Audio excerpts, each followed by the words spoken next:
నమస్తే, నా పేరు కోపల్లె ఫణికుమార్, తెలంగాణ ఫెడరల్ నుంచి. ఐపీఎస్ ట్రైనీ ఉదయ్ కృష్ణారెడ్డి వ్యవహారం మలుపుల మీద మలుపులు తిరుగుతోంది. ఈరోజు అంటే బుధవారం ఉప్పరపల్లి కోర్టులో పోలీసులు ఉదయ్ కృష్ణారెడ్డిని ప్రవేశపెట్టారు.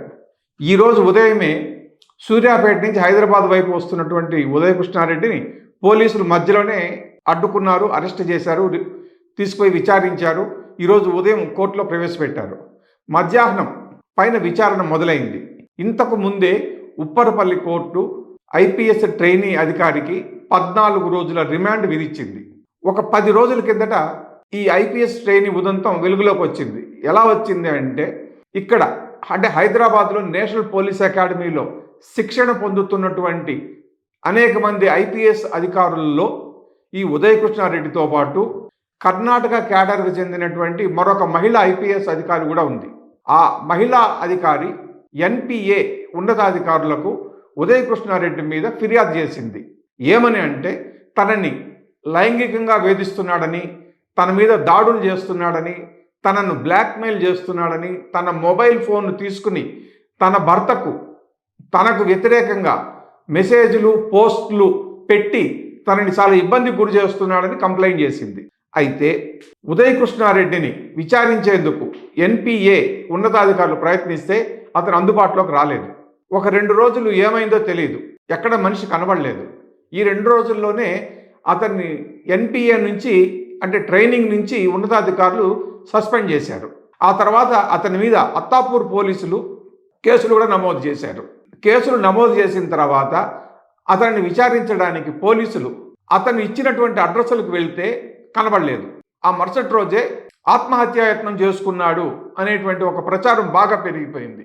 ఎందుకు అంటే, తన మీద మహిళా ట్రైనీ అధికారి అంటే తన సహచరురాలు ఉద్దేశపూర్వకంగా బురద జల్లిందని, నిరాధారమైన ఆరోపణలు చేయడంతో తన పరువంతా పోయిందని, అందుకే తాను ఆత్మహత్య చేసుకుంటున్నట్లు ఒక లేఖ ఒకటి దొరికింది. ఎలా దొరికింది అంటే, ఒక ఇంట్లో అంటే తన సోదర సమానుడైన ఒక ఇంట్లో ఉదయ్ కృష్ణారెడ్డి అపస్మారక స్థితిలో ఉన్నాడు అని పోలీసులకు సమాచారం వచ్చింది. సరే, దాంతో పోలీసులు అంబులెన్స్ను తీసుకొచ్చి అతన్ని ఒక ఆసుపత్రికి తరలించారు.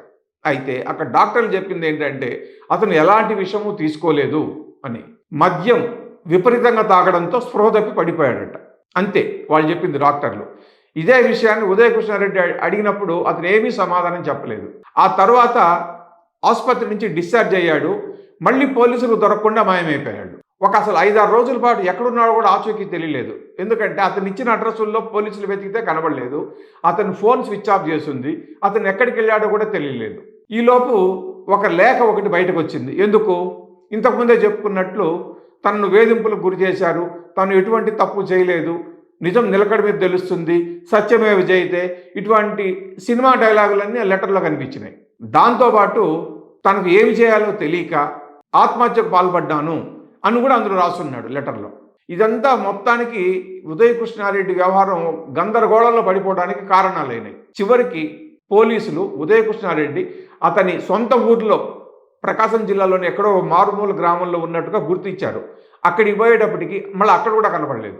ఇంత లోపలే అంటే ఒక 2 రోజుల కిందటే అతను అక్కడి నుంచి బయలుదేరాడు, ఉమ్మడి నల్గొండ జిల్లా వైపు వస్తున్నాడని తెలిసింది వీళ్ళకి.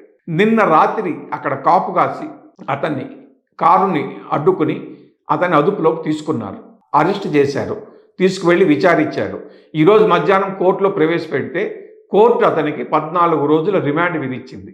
మరి ఈ విచారణలో ఈ రిమాండ్లోనే మళ్ళీ పోలీసులు తనని విచారణలోకి తీసుకుంటారా? ఏం జరుగుతుంది? మహిళా ఐపీఎస్ అధికారి మీద ఇతను చేసినటువంటి దౌర్జన్యాలు, దురాగతాలు అన్నీ వెలుగులోకి వచ్చి మొత్తం వాస్తవాలతో పాటు ఆధారాలతో సహా అతను అడ్డంగా బుక్ అవుతాడా లేదా అనేది చూడాలి. Thank you.